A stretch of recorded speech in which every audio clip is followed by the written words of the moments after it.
ಉಳ್ಳಲ್ಲಿ ಉಣಲಿಲ್ಲ, ಉಳ್ಳಲ್ಲಿ ಉಡಲಿಲ್ಲ, ಉಳ್ಳಲ್ಲಿ ದಾನ ಕೊಪ್ಪರೊಲ್ಲದವನೊದವೇ ಕಳ್ಳನೆ, ನೃಪಗೆ ಸರ್ವಜ್ಞ. ಅರ್ಥ: ದೇವರು ಅನೇಕ ವಸ್ತುಗಳನ್ನು ಕೊಟ್ಟಿದ್ದರೂ ಸಹ ಅದನ್ನು ಸ್ವಾರ್ಥಕ್ಕಾಗಿ ಬಳಸಿಕೊಳ್ಳದ ಅಥವಾ ಇತರರಿಗೆ ಕೊಡದವನು.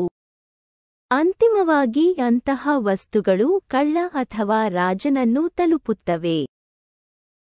Meaning, even when God has given many things, one who does not utilize it for self nor give it to others, finally such things reaches either a thief or king. ನೀವು ಇದನ್ನು ಇಷ್ಟಪಟ್ಟರೆ ಒಂದು ಲೈಕ್ ಶೇರ್ ಮಾಡಿ. ನಮ್ಮ YouTube, Facebook, Instagram ಚಾನೆಲ್ಗಳನ್ನು ಅನುಸರಿಸಿ ಮತ್ತು ಚಂದಾದಾರರಾಗಿ. ಇಂತಹ ಹೆಚ್ಚಿನ ಮಾಹಿತಿಗಾಗಿ ನಮ್ಮ ವೆಬ್ಸೈಟ್ thinkbangalore.comಗೆ ಭೇಟಿ ನೀಡಿ.